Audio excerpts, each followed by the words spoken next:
जय हिंद दोस्तों, मैं एनएस मोटिवेशनल आपके लिए लेकर आया हूँ कि ऐसी स्टोरी जो हम अपनी ज़िंदगी में ज़रूर गलती करते हैं और उसी गलती को मैं बताने के लिए आया हूँ कि वो गलती बहुत गलत है जो हम कर रहे हैं।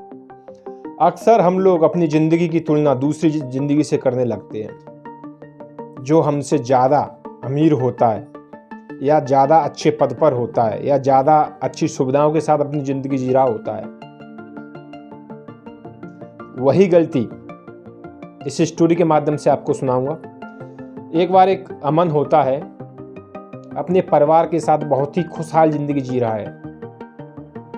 अच्छी तरह से उसके पास गाड़ी, घर, बंगला सब कुछ है, बहुत अच्छी शांति। और इस बात के लिए वो भगवान का शुक्रिया अदा रोजाना करता है कि हे ईश्वर, बहुत बहुत आपका धन्यवाद, आपने मुझे इतनी अच्छी जिंदगी दी। इसी दौरान उसके पड़ोस में राहुल नाम का व्यक्ति आ जाता है और वो राहुल बहुत ही बड़ा धनवान था। उससे ज़्यादा हर चीज में उससे ज़्यादा धनवान था। उससे बड़ी गाड़ी थी और जो घर की सुविधाएं थी वो भी बहुत ही लग्जरी वाली सुविधाएं थी उसके पास। तो उसके पास जो गाड़ी थी, वो राहुल की जो गाड़ी थी, उसको देखकर अमन बहुत ही बेचैन हो गया और सोचने लगा कि ये गाड़ी मुझे भी चाहिए, मैं भी ऐसी गाड़ी खरीद लूँगा। बस ये बात सोचने के बाद उसने खुद को टारगेट दिया कि मैं 1 साल के अंदर अंदर इस तरह की गाड़ी खरीद लूँगा। फिर क्या था दोस्तों, अमन खुद की जिंदगी का अमन और चैन भूल गया, घर परिवार के साथ समय देना भूल गया, खुद की सेहत को समय देना भूल गया और बस दौड़ने लगा पैसे कमाने के पीछे, पैसों के पीछे। ना सेहत का ध्यान, ना अपने परिवार का ध्यान, बस पैसा पैसा पैसा। और पैसा भी किस लिए कि उसके पड़ोस में जो रह रहा है राहुल, उसके पास बड़ी गाड़ी है, उसी तरह की उसे लग्जरी और बड़ी गाड़ी खरीदनी है। 1 साल हो गया, भगवान की दुआ से उसने वो गाड़ी खरीद ली। लेकिन तभी क्या होता है, उसके अगले ही दिन राहुल उससे भी बड़ी और महंगी गाड़ी लेकर आ जाता है, उससे भी ज्यादा लग्जरी गाड़ी लेकर आ जाता है। अमन फिर बेचैन हो गया, बोला 1 साल मेहनत करने के बाद मैं ये गाड़ी खरीद कर लाया था, राहुल तो इससे भी बड़ी गाड़ी खरीद कर लाया है, अब वो क्या करे। फिर उसने सोच लिया कि मैं 1 साल और मेहनत करूंगा और मैं इसकी जैसी गाड़ी खरीद कर लाऊंगा। फिर इसने वही गलती की, अपने परिवार को समय देना भूल गया, खुद की सेहत को समय देना भूल गया और पैसा कमाने के पीछे दौड़ने लगा, भागने लगा पागलों की तरह। इस दौरान उसने अपनी सेहत भी खराब कर ली और हमेशा यही सोचता रहता था कि राहुल की जिंदगी कितनी अच्छी है, उसके पास पैसा है, सब कुछ है, वो चाहे जो खरीद लेता है, नौकरें चाकरें सब कुछ है। उसकी जिंदगी को सोच सोच कर वो अपनी जिंदगी जीने का तरीका ही भूल गया था, अपने परिवार को समय देना ही भूल गया था। 1 साल और हो गई दोस्तों, उसने वो दूसरी गाड़ी भी खरीद ली जो राहुल लेकर आया था। अमन ने दूसरी गाड़ी खरीद ली और थोड़ा सा उसे सुकून मिला कि मैंने उसके जैसी गाड़ी खरीद ली है।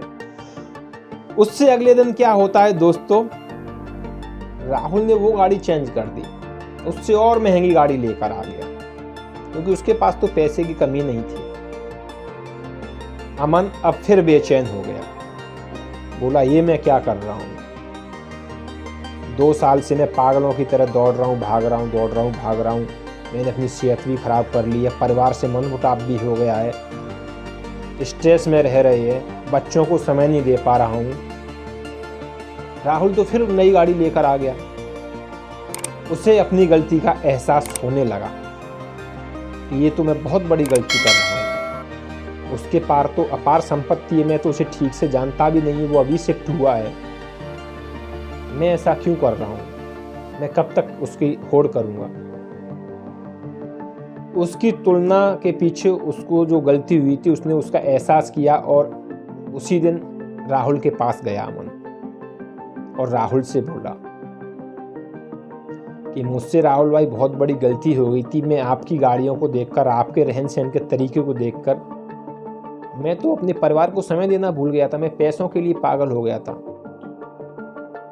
मैं आपकी तुलना नहीं कर सकता अपनी जिंदगी से। आप बहुत भाग्यशाली हो, आप चाहे जो खरीद सकते हो, आपको इतना सक्षम बनाया है भगवान ने। तो राहुल बोला, अमन तुम बिल्कुल ठीक कह रहे हो, मुझे भगवान ने इतना सक्षम बनाया है, मैं चाहे जो चीज खरीद सकता हूं और मैं खरीदता भी हूं। पर बस 1 साल और है मेरे पास ये सब चीजें खरीदने के लिए। अपनी जिंदगी के जो भी मेरा चाहता हूं, उन चाहतों को पूरा करने के लिए मेरे पास सिर्फ 1 साल है। और इसका कारण है मैं खुद। मैं भी इसी तरह से पैसों के पीछे पागल हो चुका था। हर वक्त पैसा पैसा पैसा करता रहता था, ना दिन देखता था ना रात देखता था। मैं बच्चों को समय में भी नहीं दे पाता था, अपनी सेहत को समय भी नहीं दे पाता था। उसका नतीजा ये है कि आज मेरे पास सिर्फ 1 साल बची हुई है। मुझे बहुत ही खतरनाक बीमारी हो चुकी है और डॉक्टर ने बस 1 साल का समय और दिया है मेरी जिंदगी को। ये सुनने के बाद अमन के होश उड़ गए और उसने भगवान का शुक्रिया अदा किया कि हे भगवान, आपने मुझे जो दिया है उतना आशीर्वाद बनाए रखना, मेरे स्वस्थ शरीर को स्वस्थ बनाए रखना। मुझे जितना है धन दौलत मैं उसी में संतुष्ट हूँ। ये बोलकर वो राहुल से चला जाता है, राहुल के घर से अपने घर चला जाता है अफसोस के साथ। तो दोस्तों यही हमारी ज़िंदगी का हिस्सा है, हमारी नहीं हर किसी की ज़िंदगी का यही हिस्सा है। हम अपनी तुलना दूसरों से करते हैं, ऐसा नहीं करना चाहिए। हमें खुद की तुलना खुद की गलतियों से करनी चाहिए कि हमने क्या गलतियां की हैं, उनसे हमें सीखना चाहिए। दूसरों की ज़िंदगी से हमें अच्छाइयाँ सीखनी चाहिए, दूसरों की ज़िंदगी से हमें अच्छी अच्छी बातें सीखनी चाहिए, हमें तरीके सीखने चाहिए। हमें खुद की ज़िंदगी को बर्बाद करने के लिए दूसरों की ज़िंदगी से कंपेयर नहीं करना है। ये दोस्तों, अगर आपको मेरी वीडियो पसंद आए तो लाइक, कमेंट और शेयर ज़रूर करें और ये बच्चों को ज़रूर सुनाएं।